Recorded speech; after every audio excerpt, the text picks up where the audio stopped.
পার্টিতে যাওয়ার আগে তৈরি হওয়া রিয়া পঁশালে অন্দ্রের জন্য নতুন নয়।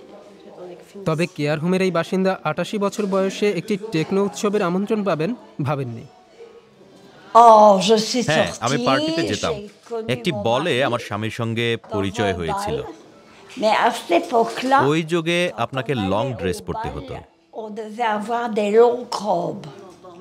ব্রাসেলসে ৪ সন্তানকে বড় করেছেন রিয়া, একটি আর্ট গ্যালারিও চালিয়েছেন। এখন এই বয়সে নতুন অভিজ্ঞতা পাওয়ার সম্ভাবনা কমই থাকে।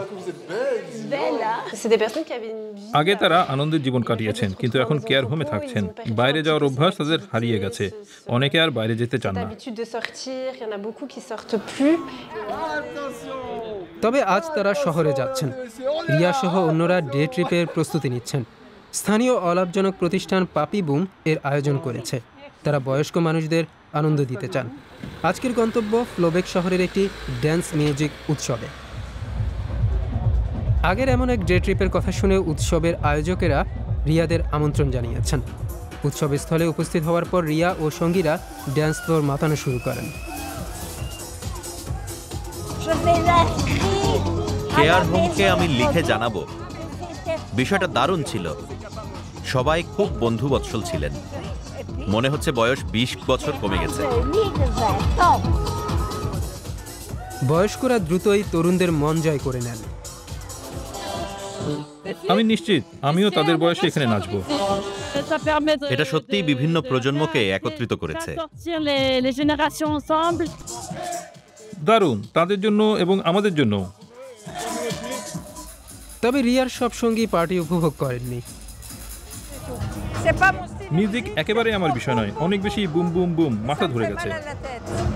ট্রিপ পরিকল্পনাকারীদের সবার নিরাপত্তার বিষয়টি মাথায় রাখতে হয়েছে। ইভেন্টের আগে তারা প্রত্যেকের ব্যক্তিগত চাহিদা সম্পর্কে চিকিৎসকদের সঙ্গে কথা বলেছেন, যেন উৎসব চলাকালীন কোনো সমস্যা হলে সামাল দেওয়া যায়। ঝুঁকি যেন অনেক বেশি না হয় সে ব্যাপারে আমাদের সতর্ক হতে হবে। আমরা চাই তারা যেন সুস্থ শরীরে কেয়ার হোমে ফিরে যেতে পারেন, সঙ্গে সুন্দর কিছু মুহূর্ত নিয়ে যেতে পারেন, বয়স্করাও আনন্দ করতে পারেন। তারা নতুন কিছুর অভিজ্ঞতা নিতে চান, আমি তাদের সহায়ক হতে চাই। ইউসেফের ভবিষ্যৎ পরিকল্পনার মধ্যে আছে বয়স্কদের জন্য স্পিড ডেটিং ইভেন্ট এবং তার নাইট ক্লাব ও কনসার্টে নিয়ে যাওয়া। রিয়া বলছেন তিনি অবশ্যই পরের ট্রিপগুলোতেও অংশ নেবেন।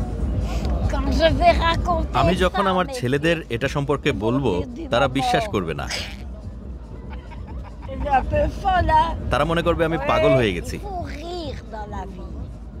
জীবনে সব সময় আনন্দ দরকার, ফুর্তিতে থাকা দরকার। রিয়ার কয়েকজন সঙ্গীকে এখন ক্লান্ত মনে হচ্ছে। আজকের মতো এখানেই শেষ করতে হচ্ছে। তবে ফিরতি যাত্রা শুরুর আগে আরেকটি বিষয়ের জন্য তাদের সময় আছে, ছবি তোলা, যেটি এই স্মরণীয় মুহূর্তকে ভবিষ্যতের জন্য ধরে রাখবে।